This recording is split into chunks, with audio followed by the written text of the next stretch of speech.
नमस्कार और आज के डीप डाइव में आपका स्वागत है। आज हमारे पास एक बहुत ही दिलचस्प विश्लेषण है, एक छोटी सी कहानी, एक डायरी जो जिंदगी बदल गई के बारे में। कहानी तो सिर्फ 3-4 मिनट की है, लेकिन ये सोर्स डॉक्यूमेंट बताता है कि ये कहानी कैसे बड़े बदलाव दिखा सकती है। हमारा मिशन है समझना कि ये जादू, मतलब ये असर कैसे होता है।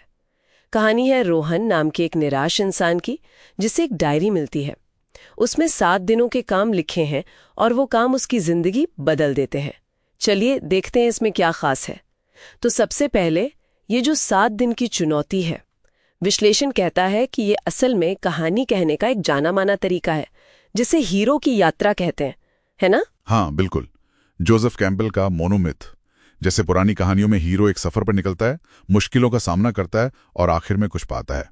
यहाँ रोहन की यात्रा वैसी ही है, बस बहुत सिमटी हुई। अच्छा, तो डायरी मिलना मतलब सफर का बुलावा। हाँ, और रोज के काम हो गए उसके परीक्षण, उसकी मुश्किलें, और 7वें दिन का सच जानना, वो मंजिल हुई। बिल्कुल।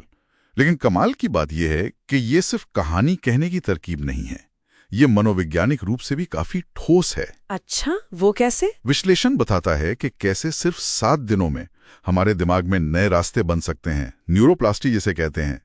तो रोहन का मान लीजिए तीसरे दिन माफी मांगना या 7वें दिन खुद को पहचानना, ये सिर्फ कहानी नहीं है, ये वैज्ञानिक तौर पर भी मुमकिन लगता है। मतलब ये छोटे छोटे रोज के काम जिन्हें विश्लेषण माइक्रो शिफ्ट्स कह रहा है। हाँ, वो वाकई बदलाव ला सकते हैं। जैसे पहले दिन किसी अजनबी की मदद करना, ये उसे सीधा सीधा अपनी निराशा के घेरे से बाहर निकालता है, सामाजिक जुड़ाव बढ़ाता है। ये तो कमाल है, कहानी और मनोविज्ञान दोनों साथ साथ। अब बात करते हैं उस डायरी की। विश्लेषण कहता है कि वो सिर्फ एक चीज नहीं है, वो एक तरह की चिंगारी है जो रोहन के अंदर की सुस्ती को एक्शन में बदल देती है। हाँ, एक एपिस्टोलरी उत्प्रेरक, मतलब पत्र के रूप में प्रेरणा। डायरी के वो रहस्यमय काम उसे कुछ करने पर मजबूर करते हैं, उसे उसके कंफर्ट जोन से बाहर धकेलते हैं। ठीक वैसे ही जैसे दूसरी कहानियों में होता है। हाँ, लेकिन यहाँ एक और गहरी बात है। सोर्स डॉक्यूमेंट कहता है कि डायरी असल में रोहन का ही वो रूप है जो वो भूल चुका है, उसका पुराना उम्मीदों से भरा मैं। ओह, तो डायरी एक तरह से उसका अतीत है जो उसे बात कर रहा है। हाँ, वो चुप नहीं रहती, वो आदेश देती है, गाइड करती है, तो वो खुद एक किरदार बन जाती है।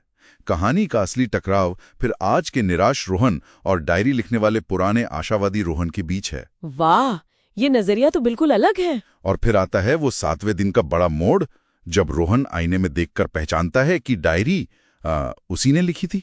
वो पल जब वो कहता है, ये हमेशा मैं ही था। हाँ, एनाग्नोरिसिस, सत्य की पहचान का क्षण। ये पूरी कहानी का मतलब ही बदल देता है। जिसे वो कोई बाहरी, शायद जादुई मदद समझ रहा था, वो असल में आत्मकथात्मक सहायता थी, खुद की ही मदद, जो उसने अपने भविष्य के लिए पहले से तैयार रख रखी थी। ये तो बहुत शक्तिशाली है। बिल्कुल। अक्सर कहानियों में ऐसे मोड़ पर पता चलता है कि कहानी सुनाने वाला भरोसे के लायक नहीं था, पर यहाँ मजे की बात यह है कि हीरो खुद अपने लिए भरोसे के लायक नहीं था। मतलब वो अपनी ही सच्चाई, अपनी ही अंदरूनी ताकत भूल गया था। डायरी कोई धोखा नहीं, बल्कि वो वस्तुनिष्ठ सच है जिसे उसने नजरअंदाज कर दिया था। तो कहानी का संदेश बाहरी बचाव का नहीं रहा, नहीं, बल्कि आंतरिक पुनर्एकीकरण का बन गया, खुद को फिर से पाने का। विश्लेषण इसे कथात्मक आत्मसाक्षात्कार कहता है, अपनी कहानी को पहचान कर उसे नया रूप देना। तो संदेश ये नहीं कि ज्ञान तुम्हें ढूंढ लेगा, बल्कि ये कि तुम ही ज्ञान हो, बस तुम भूल गए थे। वाह, ये तो सच में बहुत गहरा है। और विश्लेषण में कुछ और परतों का भी जिक्र है ना? संक्षेप में बता सकते? भावनाएं निकालने का एक तरीका था, एक्सप्रेसिव राइटिंग। और आज के रोहन के लिए उन कामों को करना एक तरह से सोच बदलने की थेरेपी जैसा है, सीबीटी जैसा। अच्छा, एक तरह की सेल्फ थेरेपी जो उसने खुद के लिए डिजाइन की थी। हाँ, विलंबित क्रिया स्वचिकित्सा कह सकते हैं। फिर स्टोरिक दर्शन की भी झलक है, किस्मत को कोसने के बजाय एक्शन लेना, बाधाओं को ही रास्ता बनाना। जैसे वो पहला काम अजनबी की मदद करना। सही। और आखिर में अस्तित्ववाद भी, डायरी पर भरोसा करना, वो किरकेगार्ड की आस्था की छलांग जैसा है। और काम चुनकर वो सार्त्र के अनुसार अपना सार खुद बना रहा है। और मोड़ से पता चलता है कि ये भरोसा असल में खुद के ही भूले हुए प्रामाणिक रूप पर था। समझ गए। तो बहुत सारी परतें हैं इस छोटी सी कहानी में।